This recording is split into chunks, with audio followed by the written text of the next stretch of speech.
We think of the heart as a little pump that's pumping this blood throughout the whole body, and it's and remember, the blood is in some religious circles you would never exchange blood with anyone else. Blood is very sacred and holy, and that's very important. So the heart's the mechanism to pump that. If you took the heart out and you let it hang, you would see that it forms a spiral. Okay, the muscles go around like this, the ventricles and the atrium, they form a spiral. So as the heart's doing its thing, it's really pumping like this. And what it's sending is the blood in like a vortex spiral. And the entire universe is in spiral. Okay, DNA is a spiral. Okay, the moon going around the Earth, and the Earth is flying at 67,000 miles around the sun, so they're both doing this. They're not going around each other, they're both spiraling.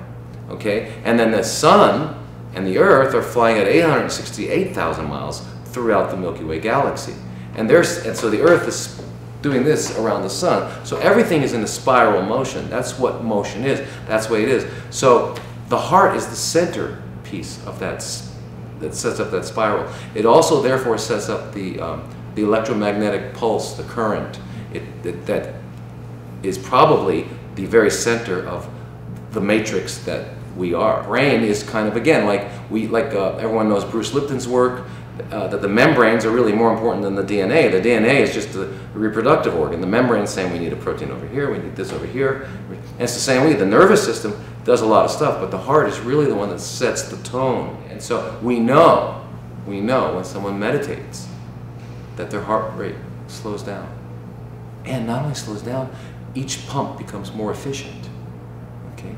And the nervous system settles down. And I see the heart as the physical center. What's very interesting is in Japan, in America, when you refer to yourself, you'll say, yeah, me, you know, the way I think, or blah, blah, blah. In Japan, they say, watashi, and they point to the heart.